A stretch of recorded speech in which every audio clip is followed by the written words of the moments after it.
The Pixel 4 murders other phones and video rendering, Red murders its plans for a second smartphone, and a Scottish narcotics mafia has straight up murdered one of their customers.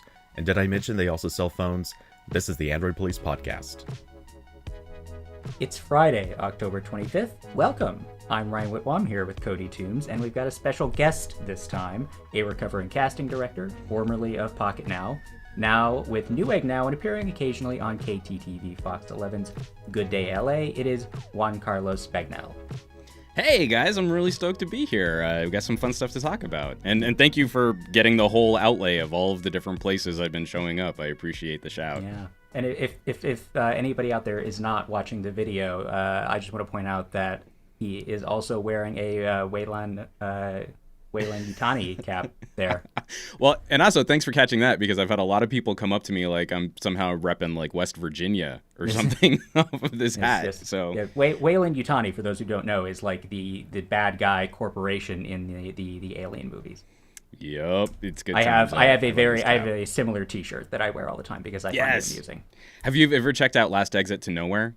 Just to promote someone who's not sponsoring your podcast, it's all of those movie logos. So it's not an Aliens shirt, it's a Wayland Yutani shirt, but for like every movie, every sci-fi film out there. It's pretty cool stuff. That's fun. Yes, yeah. Let's everybody go there. Why not? Sure, but finish watching the podcast first, and then go to this other. And then head over. We got stuff to talk about here first. So right. Okay. So let's start talking about news. What do you say? So, let's talk about text messaging and all the chaos that's coming with it. AT&T, Sprint, T-Mobile, and Verizon have all agreed to form the CCMI, which stands for Cross-Carrier Messaging Initiative. The four networks are going to be building a RCS-based system, which is pretty much what everyone's supposed to have been doing already, but they're basically going to exclude Samsung and Google from development and discussion on this. It's going to involve a new version of the protocol that is heavily based on RCS but makes a few changes, and it's basically not going to use really anything else of Google's or Samsung's for that matter. Yeah. However, it will be compatible with both of them. Honestly, this sounds like the carriers are joining forces to break messaging even more. I guarantee this is going to be a disaster.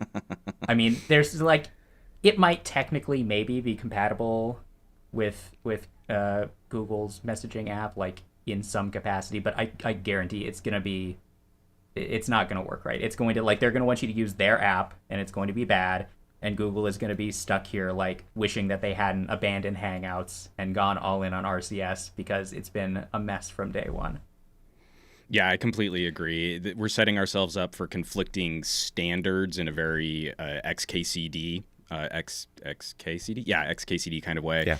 And interoperability is just going to push more consumers towards things that just work, like the sustained reputation behind iMessage. And we're seeing a number of people in my comments in chat, like, if you haven't already moved your family over to some other type of messaging service, it doesn't seem like RCS is going to take that next step to tying everyone back together again. Yeah, all this really sounds good, and if you just take it pure face value, this all sounds really good. The problem is, it's the carriers, specifically. Right. We're talking about a group of companies that have all been consistently and repeatedly bad actors in this space, and every other space that they've touched. We could look back, of course, to the ISIS situation. Yeah, remember when they made payments. ISIS? When carriers made ISIS. I love saying that over and then they had over to and change over the again. name because of everything that happened with ISIS. Right. The beauty is, though, it didn't fail because of a terrorist group. It failed because it was just such a terrible thing anyway. Yeah, when carriers try to band together to make something work, they inevitably make something that does not work.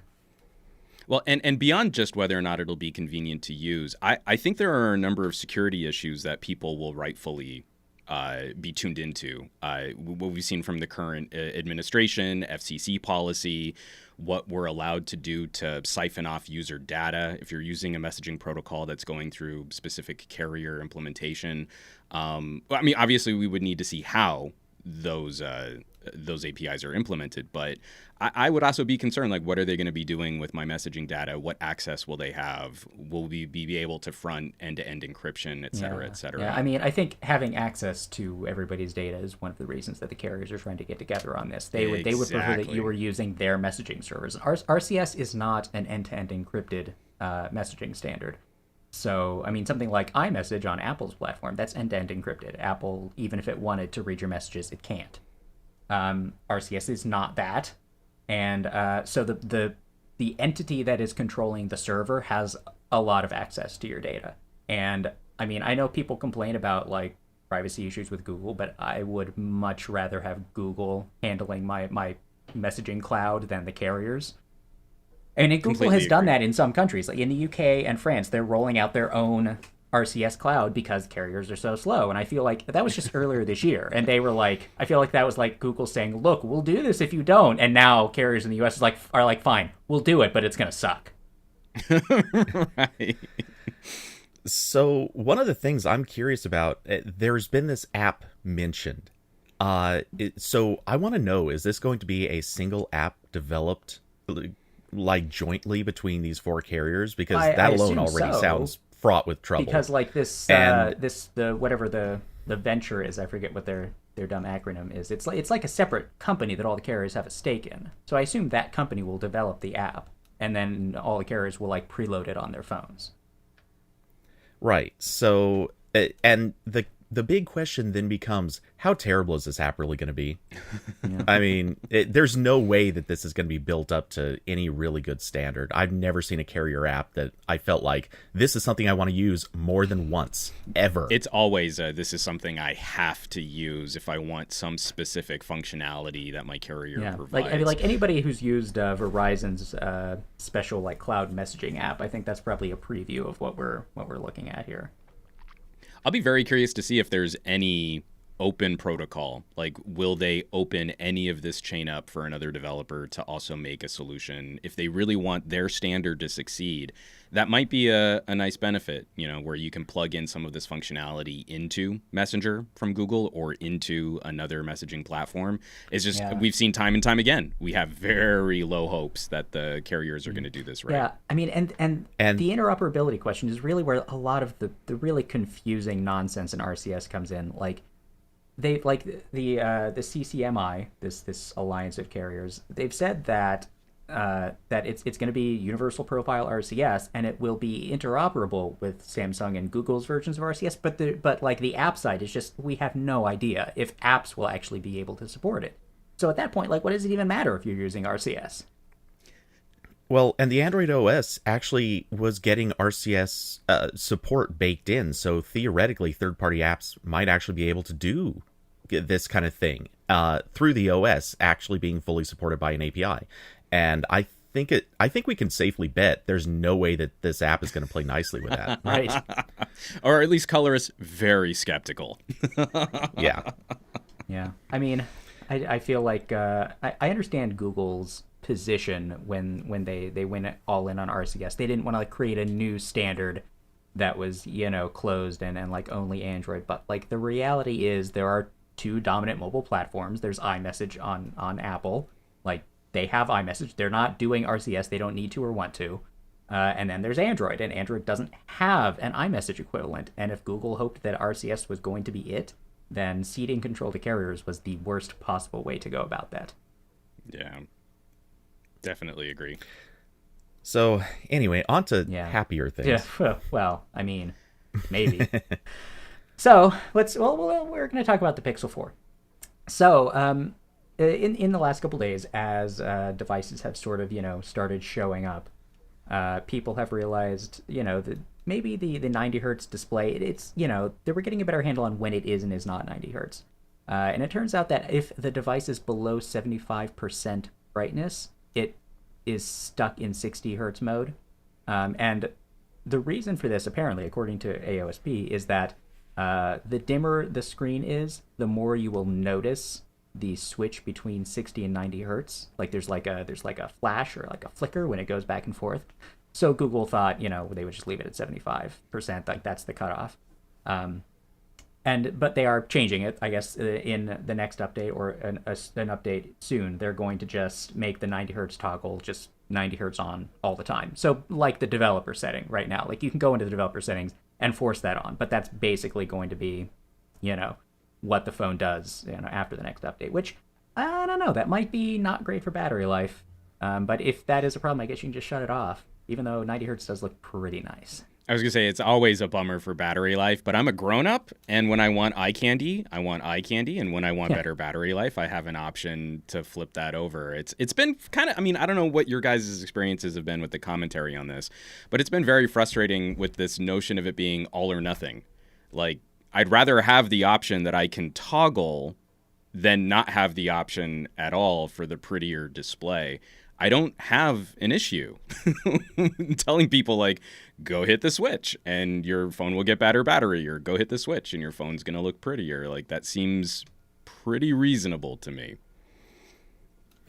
Yeah, so far I haven't really had any big opinion on 90 hertz. I only got my Pixel 4 yesterday and only got to set it up late last night, but I think it looks nice, but it's not something I feel like I really am going to miss when it's gone. Overall, this kind of feels like, to me, sort of like automatic cars in a way. Most of the time I want it to be smart, and every once in a while I want to be able to pop it into like a manual mode and just really take control if I want it that way. Well, it's interesting when we talk about displays. Your eyes interact with the screen. That's the thing, the portal through which you consume all of your mobile media and content. The jump, like on a TV, the jump from 1080, a really nice 1080p TV, to a really nice 4K TV doesn't feel as extreme as when we all moved from like standard definition TVs to 1080. But it's hard going back after you get used to sort of a higher fidelity or a nicer image or more fluid animations. It's subtle, but it is like, it's noticeable when you go back. I've been spoiled by the gaming phones from last year. Like, I still trot out my Razr 2 just because that's a really nice experience when you're firing up media. Yeah, and it's noticeable. The 120 hertz screen on that phone looks really good for really the 10 smooth. minutes it lasts.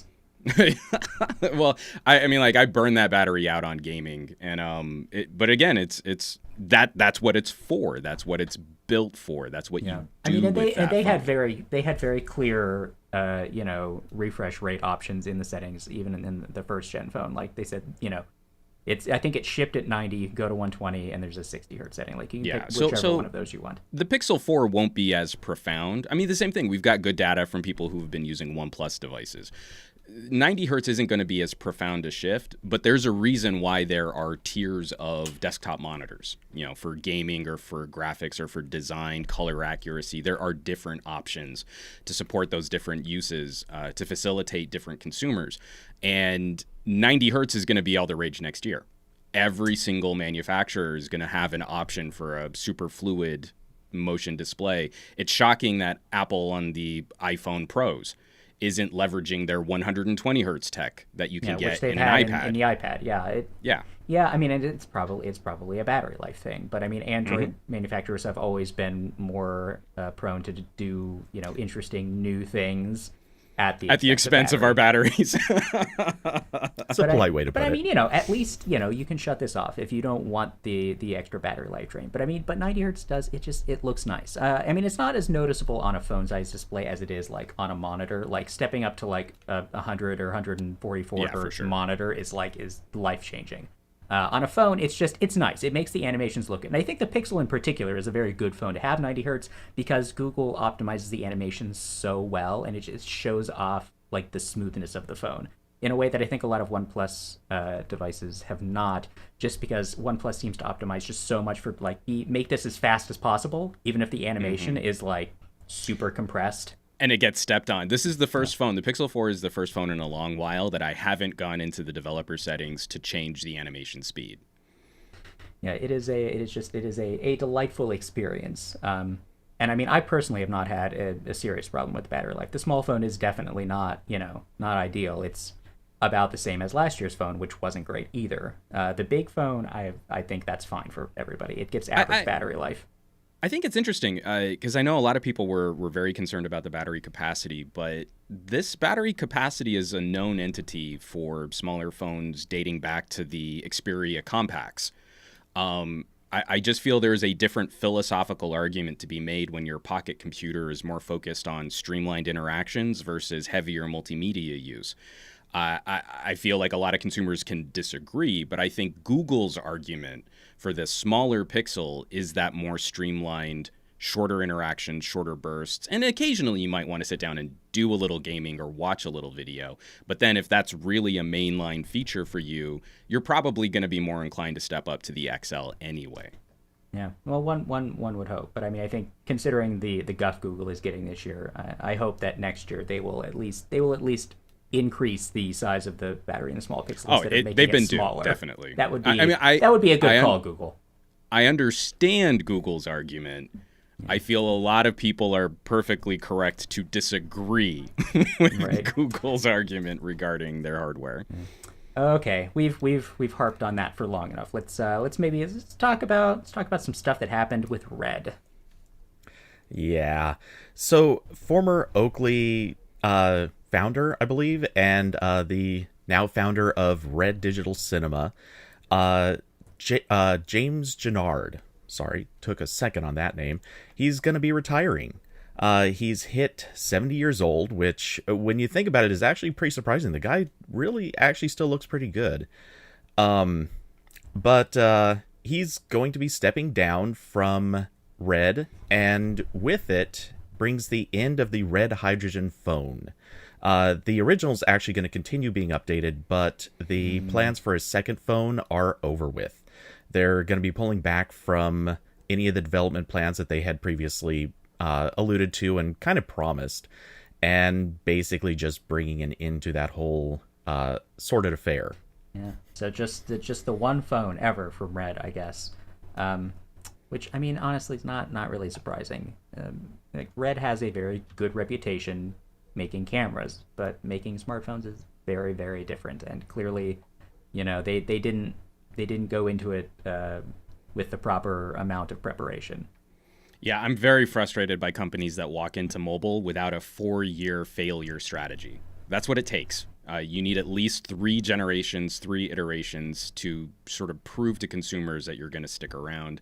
Same thing happened with Razer, buying out Nextbit and then pulling the plug after 2 phone refreshes just as the Razer phone was starting to get really good, then walking out of that space. And it just reinforces to consumers, you should only stick with popular brands. Never take a risk on any of these upstarts because they don't really have the strategy to make it past that initial skepticism of a new player. And then it pushes that skepticism even further with every new player that tries. The last phone company to really come out of nowhere and become something that people are comfortable buying is OnePlus. And they had the advantage of being backed by a very large company. They're technically their own company, but they've got an umbrella parent that could help. And again, they had a strategy to sort of break through that market. Very limited accessibility. You had to be in a lottery system when they first started selling that phone. Small batches. And I don't really feel like OnePlus really came into their own until around the OnePlus 3T. And then we saw a company that was really executing some incredible devices and nailing their consumer demographics. Yeah, Red's strategy seemed to be, look, we're Red. You should buy our stuff because we're Red. Yeah. And also the promise of the camera. Yeah, well, and missing the boat on what makes Red Red. Red. Right. Yeah. I mean, that's really... I mean, I think when they announced the phone, everybody thought, oh, Red, they make great cameras. This phone is going to have a great camera. But you can't just, slap a Red sensor into an Android phone. I had a friend... They're not going to build this phone. They didn't even do that. I know. I have a friend who's a cinematographer, and he was hilarious because he was like, oh, Red's making a phone, so basically it's just going to be a new platform for a whole bunch of overpriced accessories, right? Because Red cameras are known for that modular, the rails that you need to do to mount the sensor on cost way more than aluminum rods should rightfully cost. Yeah, they sell $5,000 batteries. Exactly, or memory cards that really aren't better than what you should be able to get. I mean, if they could have made their modular system work, like there were those pogo pins on the back of the phone. If they could have made that work, like they could have sold a whole bunch of crazy expensive accessories and people would have bought them. But they were handicapped from the start because they weren't building this device. They hired an ODM to build it. And I mean, at its heart, it's just a generic Android phone in like a funky case with a weird 3D screen. Well, and I think the screen is almost one of the things that signifies where they went wrong with this, because they were trying to come in with a bunch of gimmicks that really did not contribute to a good phone. And it's kind of nice on paper. It looks good to be able to say, hey, look at all the really different things we're doing. But they didn't actually deliver anything that really changes the trajectory. Well, exactly. And nobody was happy with it. Exactly the point I was going to make. And we're at the tail end of 3D being sort of a dead consumer tech.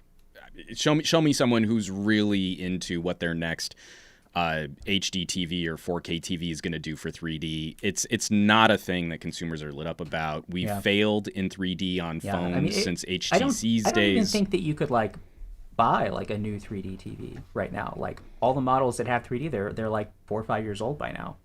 Yeah, like, nobody's even bothering to make them anymore. I mean, we went through the 3D phone phase. Like that was a thing for like 6 months in 2011, maybe. It was HTC was the one that made, I think, the biggest splash, and then kind of pulled that back. I think LG made one, and like there were just one or two others, and then everybody's like, yeah, we don't actually care. I think that was probably about the same time that the 3DS came out. Maybe that might have contributed to the hype, but the glasses free 3D thing. But I've only used a hydrogen one a couple of times, but I didn't even think that the 3D effect was very interesting. It was totally not worth the drawbacks, and and the price tag was ridiculous, $1,300 for this phone. Right. But I don't want to stomp on premium phones. I actually feel like there are some amazing arguments to be had for buying an expensive phone. I just can't see if it's worth it. Well, but I just can't see any company being more off the pulse of even the professional consumer market than what Red established with this phone. I feel like they thought that, obviously the name would carry them, but there are so many people who are fans of Red that can't afford to buy a $20,000 camera. That's never going to happen. Those are aspirational products for them. They just like reading about how like crazy this stuff is. But hey, if Red's going to make a $1,300 phone, they could maybe buy that. I think that they hoped that those people would come out of the woodwork and just want to be part of what Red is doing, but they couldn't provide a compelling product. And I think it's a similar corollary to like the rabid fan base for Razer products, but you can't just dip your toe into mobile. It's a completely different animal than laptops or cameras or some other consumer luxury good. Yeah, Razer's done okay making mediocre products and selling them for a lot of money. Hey, I love my Blade. That's a good laptop. Come on. It's an okay laptop. They make pretty bad keyboards though. I'll give you that. Okay, that's fair. Let's stop. We're basically just making fun of companies in the podcast today. We're making fun of Google and making fun of Red and Razer. I'm sorry to everybody. Okay, but let's move on and talk about something that seems a little bit outside of our wheelhouse at first. You are not listening to a true crime podcast, just FYI. But we are going to talk about some true crime. So there was a story in Vice just the other day that a company called MPC, which makes super secure custom phones, probably was behind the murder of a Dutch crime blogger, Martin Koch, in 2017. Because the company actually probably is just sort of run by Scottish drug cartels. Is that it was Scottish, right? I didn't realize that Scottish drug cartels were a thing, but apparently they are, and they will kill you. So yeah. This is an absolutely crazy breakdown. So and I had reached out to MPC about hey, super secure phone. I talk about, tech and politics and security issues. I'd love to take one for a spin, and I've never heard anything back from them. Yeah, and so maybe that's okay. Maybe don't argue with phone companies if you don't know for sure that they're not owned by the mob. Right. Yeah, but there are a couple of companies that make phones like this that they take Android and they rip out all sorts of components and put in their own encryption. Like a lot of the phones don't have microphones or cameras or whatever. And there was a company, I think, based in the U.S. a year or two ago that got in a lot of trouble for selling these sorts of devices to like Mexican drug cartels. But I guess the Scottish cartel, they realized they could just own the company that does this. But every character in this article from Vice sounds like a character in a bad Guy Ritchie knockoff film. Even the individual who got offed, Coke, was formerly conviced of 2 murders before. Yeah, he was an assassin or something before. Turning into a crime blogger. And I mean, again, it's if you were to write this out as a spec script for Hollywood, I would say that this is outlandish. This is a silly thing to be writing a crime story about, and yet every piece of this that unfolds is kind of a little bit crazier than the piece that happens before. Yeah, I've been thinking since I first heard this, it needs to be a Netflix series or even just put it on HBO. Like, the story is ridiculous enough and has enough just different twists that you could throw it together, and you don't even have to hire anybody known. It's just such an easy story to make ridiculous. And so the question I would want to ask you guys is, if you're going to buy a hardened, secure device, wouldn't you want to buy it that's been like vetted by cartels and mafia and criminals? Like, wouldn't that be sort of the best training ground as a platform to make sure that law enforcement can't really crack into your phone? But like, I don't think I have a use for a device like that. I think the only people who really need those are the people who are like offing crime bloggers. I totally agree with your premise. The only thing that would worry me is, how do we know that they themselves aren't using this as a way to listen in on, let's say, the competition, or just trying to get blackmail material? Oh man, the Who Watches the Watchers downward spiral is always a dangerous journey to take. But no, I just not to make too light of the situation, because we are talking about mortality and some pretty nefarious individuals, but it's just shocking. We don't often run into this type of story in the tech community, especially when our products are coming out of like Silicon Valley and those aspirational, tying people together, hopes, dreams, the big idea people. And I think sometimes we forget that a lot of the things that enable the amazing experiences that we have in technology can be used nefariously. And it's always important to kind of keep an eye on who is doing the gatekeeping, who is doing the watching, and where do these products actually come from? Yeah, indeed. But in this case, apparently the likely perpetrators, the people behind this company, are still on the loose someplace, possibly in South America. So, if there are any weird phone startups in South America that start offering super secure phones, be skeptical of that. Now, the beauty of this is, somewhere in the next 2 years, there's going to be a part 2 to this story, and somehow it will be even crazier. And I feel like it could involve McAfee. Yeah. Oh yeah. John McAfee is definitely trying to get a hold of these guys for some crazy reason. It'll be a part 2 of his. He probably thinks it's a conspiracy or something, and they're being framed, and he can help them make their secure phones or something. That's I need to watch this movie so badly now. Yeah. Also something about cocaine, I assume, because McAfee. Okay. Anyway, so that's that. Let's take a little break and talk about Twitch. Yes, so Android Police is live on Twitch 4 times a week, and we can we can't. Yeah, I screw this up every time I read it. Starting again. Android Police is live on Twitch 4 times a week, and we can't be here without your support. So whether you listen to our podcast, watch our Q&A live, give us bits, or subscribe to us, thanks for helping us do what we do. If you aren't able, and again, man, I need to rewrite the script. Anyway, if you aren't already contributing to us and would like to get a special emoji of Ryan, as well as other entries into AP's giveaways, seriously, I misread 4 words in it. Just ad-lib, just hit it, just go. Yeah, just anyway. So you should come visit us on twitch.tv/AndroidPolice. Tiers start at just $5 a month. And if you're an Amazon Prime subscriber, you also get free Twitch subscriptions each month. Just make sure you come back and resubscribe. And you're helping us keep Android Police going on the Android Police podcast going. So okay. Support your local content creators, folks. You know, this isn't as easy as it looks, and you know, we all kind of need that little bump. So this is a great community that you guys have here. We need money. Give us your money, please. Yes. Actually, it's not even your money if you're using Amazon Prime. It's Amazon's money. Give us Amazon's money. It doesn't cost you anything. Jeff Bezos wants to keep us going. You heard it he here does. first. He's good. Look, he's good for it. Okay, he's good for it. So, arguably the biggest highlight out of every Pixel phone is a camera. A lot of critics consider it the best point-and-shoot phone, whether you're taking landscapes in the daylight or bar selfies with the night sight camera.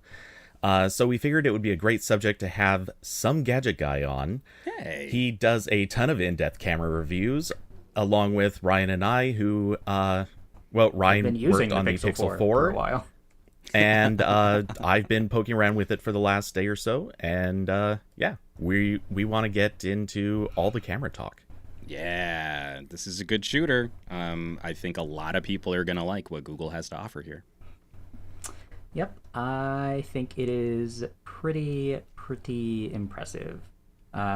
The way Google has utilized the zoom camera, I think, is super innovative and interesting. A lot of phones, I think we talked about this on the show, like right after the embargo dropped, but the way a lot of OEMs go is when they put a zoom lens or an ultra wide for that matter, the camera app has a way to just sort of switch between those. Like you pick the one that you want to use for whatever you're shooting.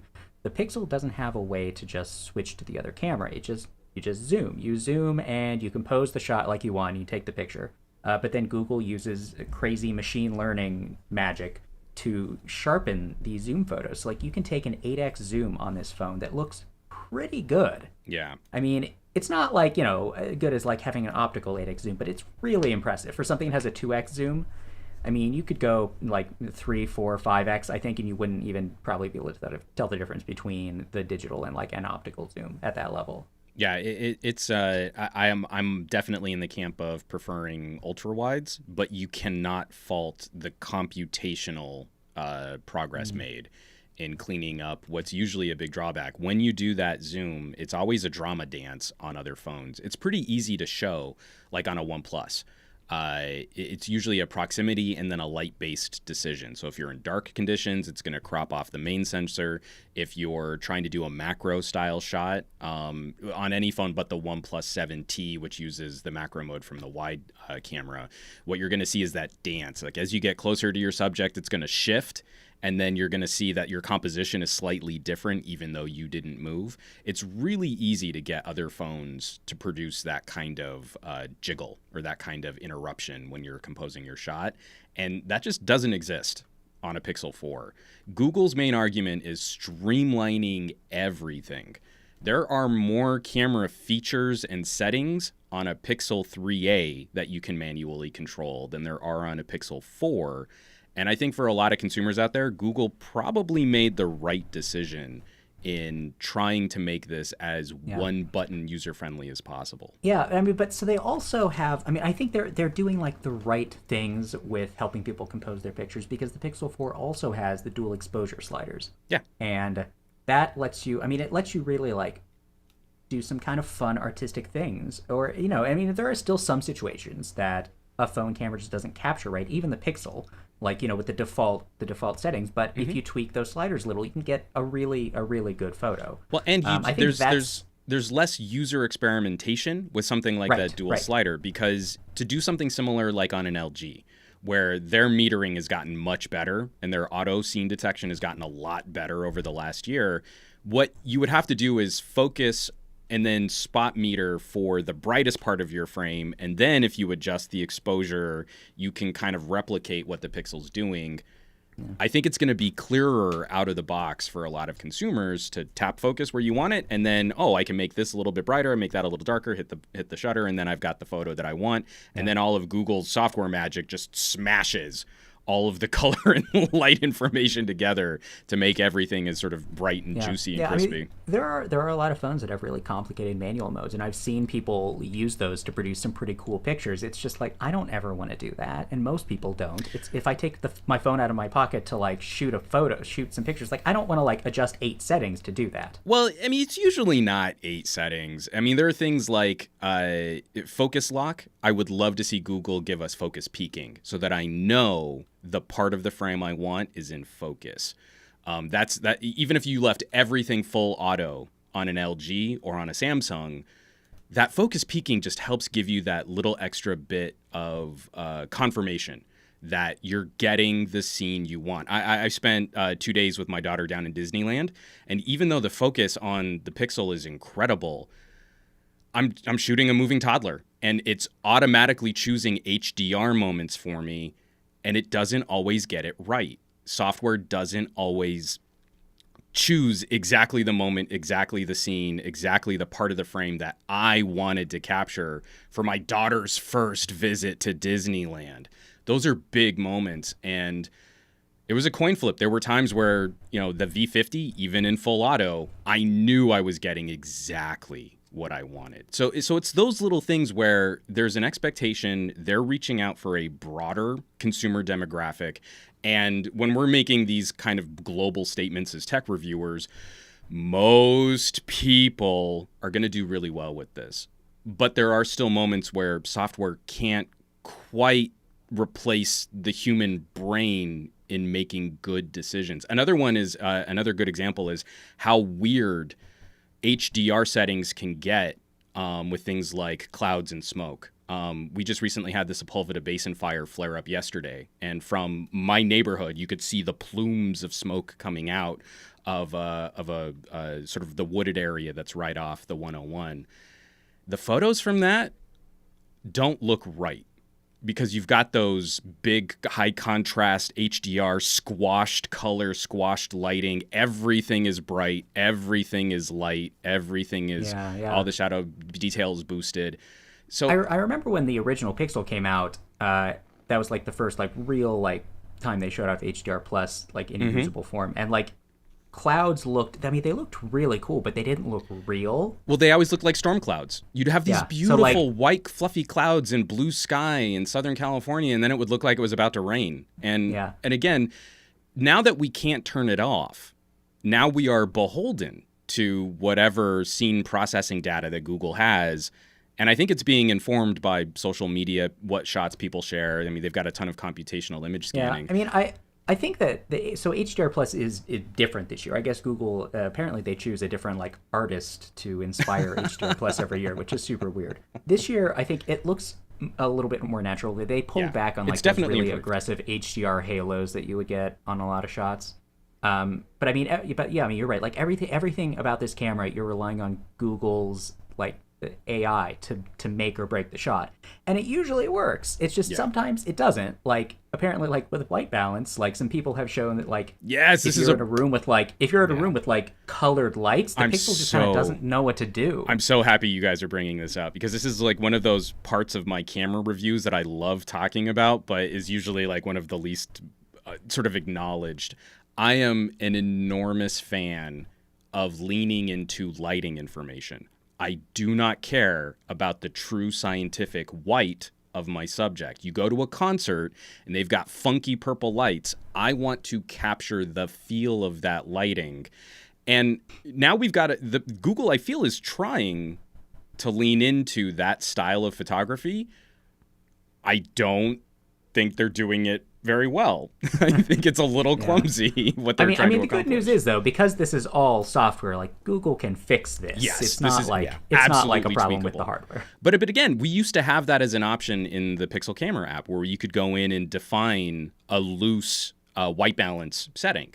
I can't find it on the Pixel 4. I don't think those types of settings really exist anymore. Again, Google streamlining the process, removing some of those features is going to appeal to a lot of people out there. But that didn't get in the way of people using Pixels before, and it makes the Pixel just a little less handy in those kinds of situations for people. I get the impression what's happening is I think they want to try to take away the settings that most people weren't using in the first place. Yeah, they probably have telemetry data that shows, like 5% of people ever pressed this button. So maybe we just don't. But my problem with those types of solutions is that it's not always an issue of consumers don't want to use this. It's a situation of conveyance and how are those features implemented.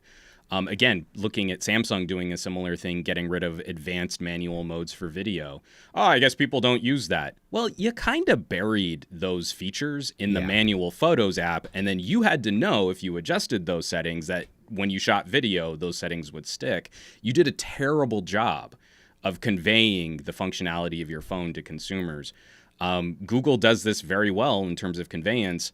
When it came to those slightly more manual features, they were buried. They were in settings and menus, and once you go a layer deep, I don't think a lot of consumers are really going to dig that far. So, with regards to conveyance, I'm going to jump a little bit ahead to bring this up, but it kind of makes the point. The astrophotography mode. Mm-hmm. One of the things that drove me a little crazy about that when I just took it outside last night quickly to try it is, without having read anything about it, I could not figure out how to get it into that mode. And I did not realize you have to literally have it perfectly still for a period of time before it will even give you the option. And when it comes to conveyance, I'm looking at white balance as a good second example of this. If you're looking at a scene and the camera can see, hey, I don't know what I'm looking at. One of the great things it could do is literally just pop up on screen a white balance slider. Yep. Give me that option right there and be intelligent enough to say, I don't know what I'm seeing, but you do. So give me these options. And I think the smart thing to do is really just use all of that intelligence that they've been building up and try to start giving more options to people when they need them. Right now, one of the things that drives me crazy is I could pull out the camera and I still have to switch between modes. Like, why am I switching between modes if you can detect in the frame that there's a person making up like 40% of your frame? You know what?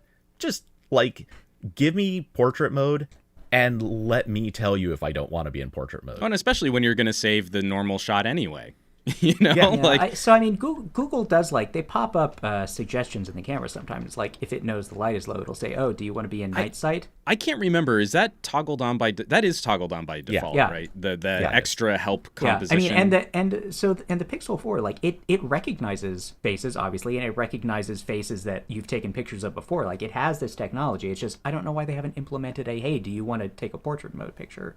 I feel like that would be a very easy thing to do, but. I guess, maybe they just didn't have time. Maybe it'll come in an update. Who knows? They don't have 4K 60 video, though. How about that? Hey. People are predictably annoyed. Yeah, some jerk on Reddit was trying to get everybody excited, and I hate that guy's face. He's punchable face guy was talking about open camera, and we definitely need to mock anyone. That was me that did that. So yeah, no, it's funny that Google is so committed to the still photography, but their video is just so whatever. So I want to give Google credit where credit's due. They completely revolutionized the software stabilization. They did the first video. Pixel didn't have optical stabilization, and it was it sometimes it was weirdly good, almost how are they doing this? But then other times, if you were going downstairs, it would do that weird floating thing that just made things look if you don't the Terminator, viewing across. Yeah. If you don't mind the shameless plug for a video that I produced on my YouTube channel, youtube.com/Juan Bagnell, or if you search for some gadget guy, Google's biggest problem is brightness. A lot of camera manufacturers have this issue when you're using software stabilization. You're fighting the brightest, most vivid image with being able to lock down the clearest frame-by-frame image.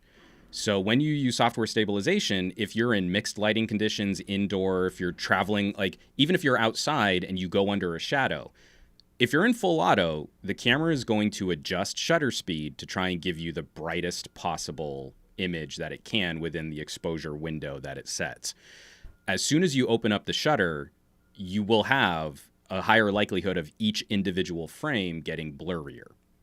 And then when you try and stitch those frames together with software, that is the main issue that you have with these blurry, shaky, jittery stabilization transitions. If you can lock down the shutter speed, you can actually compensate for a lot of that look. And I show that off in a video talking about software stabilization. So far, one of the only phones that gives you this option is an LG. So you get into the manual mode, you lock your shutter speed, and you can go through dark situations. You can go through mixed changing lighting. It's not going to bloom the exposure as you change those lighting conditions, but the video stays remarkably crisp when you're making that move.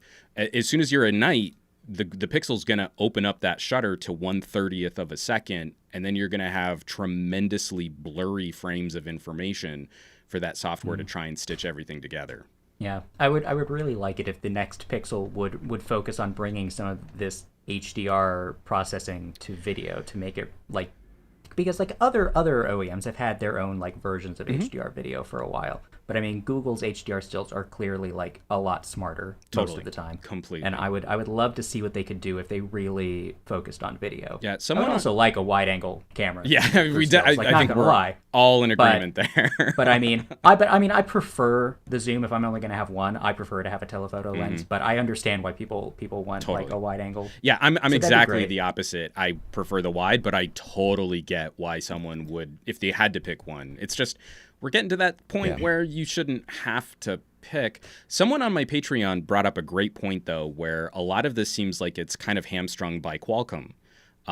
Where Apple is able to pull off some really impressive things is because they control the CPU design from soup to nuts. You know, the A13 was built specifically to achieve certain benchmarks, whereas Qualcomm is making kind of a more general all-rounder product, and it doesn't seem like this can do, like the current Snapdragon 855 is really capable of giving us that overscan or oversample frame rate that Google would need so that you have a seamless HDR video effect in all video modes. And you don't make the user choose, because that's a major part of this camera design, is not making the user have to dance through settings to get the bestest. It seems to me like they're needing one more generation of Qualcomm tech so that they've got the hardware to really pull it off. Well, Apple kind of blew everybody away with being able to record from multiple video cameras all simultaneously. I've got problems with that, though, because Apple didn't. If you get an iPhone 11 Pro out of the box, it's still the same camera experience we've had since like the iPhone 7. You've got to install other software, which is why Filmic was such a big part of their iPhone 11 presentation. But that's Apple blurring the lines between what they offer and then what you can do with the phone after that point. What they showed off during the keynote, where multiple camera recording is not a part of the iPhone camera app. That's Filmic. Oh, that's wonderful. And so now, I mean, this is one of the frustrations is, so when I got really excited about Open Camera, and it's okay if you guys want to update your article and make fun of me that I was getting really excited about Open Camera and 60 frame per second video on the Pixel 4. I know in the article it's like, some Reddit user, it was me, that I was that guy. But when the Pixel 4 launched, none of the third-party camera apps had really been updated for the subtle differences that are inherent in any new phone launch. So Filmic just crashes. Filmic doesn't work on the Pixel 4 currently at all. But we have an expectation that eventually they're going to update their app and utilize Google's software stack there. Open Camera got an API update that looked like it was delivering 60 frame per second video, but it really wasn't. Whatever Google's doing with their camera firmware gets in the way of what Open Camera is trying to do. So we've still got some room there, but there's nothing holding this hardware back from 4K 60 frame per second video. We know this hardware can do it. It's just who's going to be the first app to update their phone. I mean, who's going to be the first developer to update their app for a phone we know isn't going to sell in the same kind of volume as a Samsung, you know? So we've just got to play the wait and see game there. Yeah.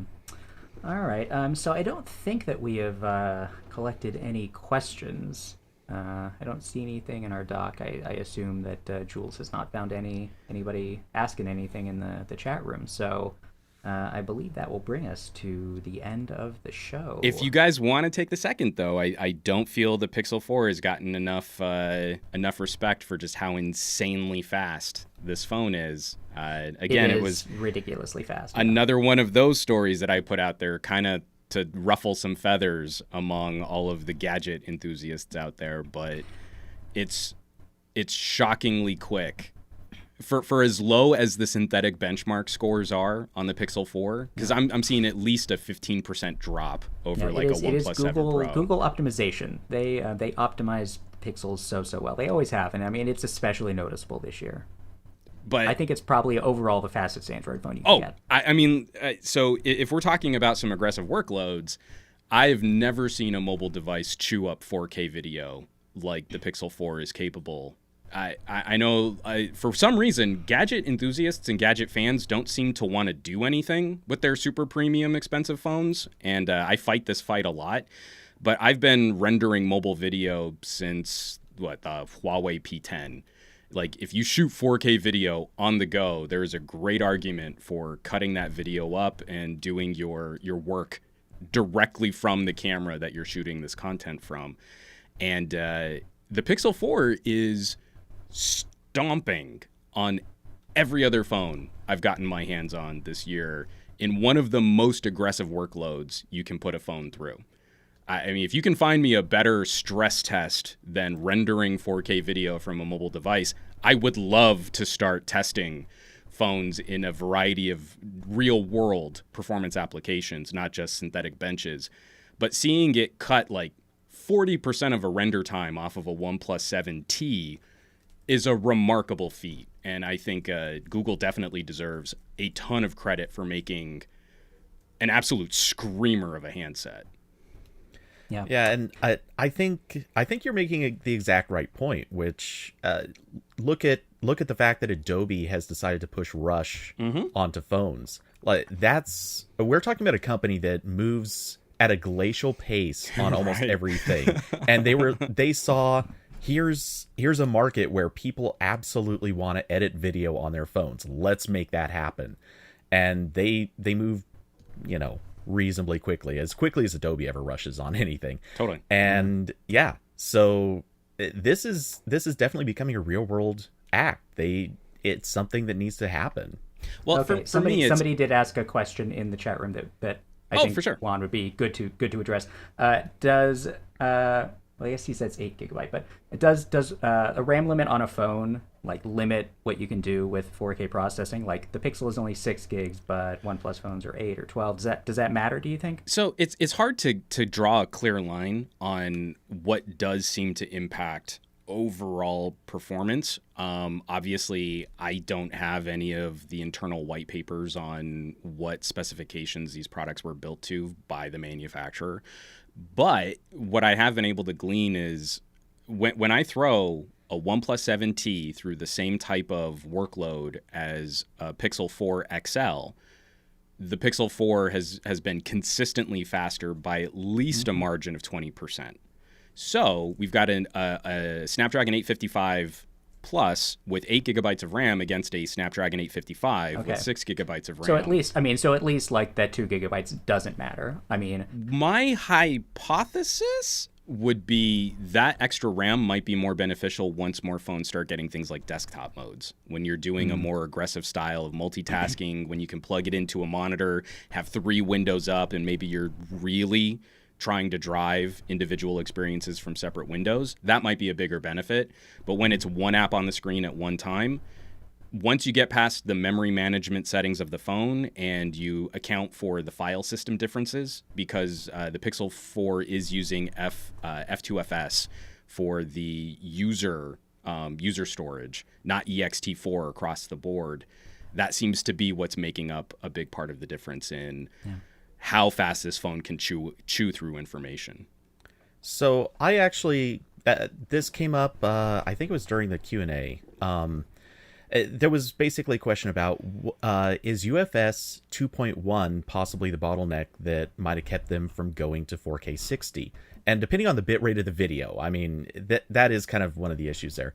I kind of floated the idea that maybe more RAM could be used as a temporary video storage until they can clear the buffer onto storage. No. I get your point. I think in a more traditional computing environment, that would make more sense. I don't know that you'd want to do that for stability reasons on a mobile device with how aggressive these devices try to manage your memory. But again, I don't know that hypothesis really works, because you can look at an LG V50 cranking 4K 60 frame per second video, software stabilized at an insane bit rate. It's 80 megabit per second H.264. That is a lot to save No kidding. and to make it through your system, from the camera through the sensor through your RAM to storage, and often for me on a memory card, because it doesn't seem to slow down when you save your video directly to a memory card.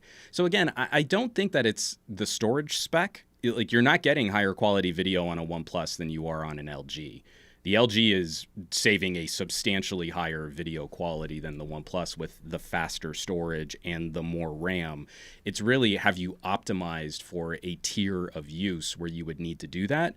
And it seems like a standard Snapdragon 855 with 6 gigabytes of RAM is more than capable of fulfilling high-end, premium video use. Yeah, so it's a lot more about software optimization than having a bunch of RAM. Again, I mean, like, we can all trash LG for their terrible UI, but you can't fault them for really coding the hardware features of the quad DAC and the camera tech. I mean, they're second to none for content creation and high-quality multimedia playback. We'll just probably have to wait a year for their OS updates. All right, so I think now we'll call it. Feel free to connect with us anytime. We are live 4 times a week on twitch.tv/AndroidPolice. All the stories we have talked about today, you can find them at androidpolice.com/podcast. And you can, of course, send us an email at podcast@androidpolice.com. Juan Carlos, if you have some plugs you would like to make, any videos coming up that you want to tell people about? Yeah, for sure. You can catch everything that I'm working on. I try and tie everything through somegadgetguy.com, but you can find me on the Twitters. I host my morning news podcast Monday mornings on Twitch. Just seems to be a nicer place to host a live stream. You can catch me on the Twitters and the Instagrams, and then I'm going to be doing a whole new series of videos on the Intel launch with Newegg, talking about some cool stuff coming out of Intel's camp.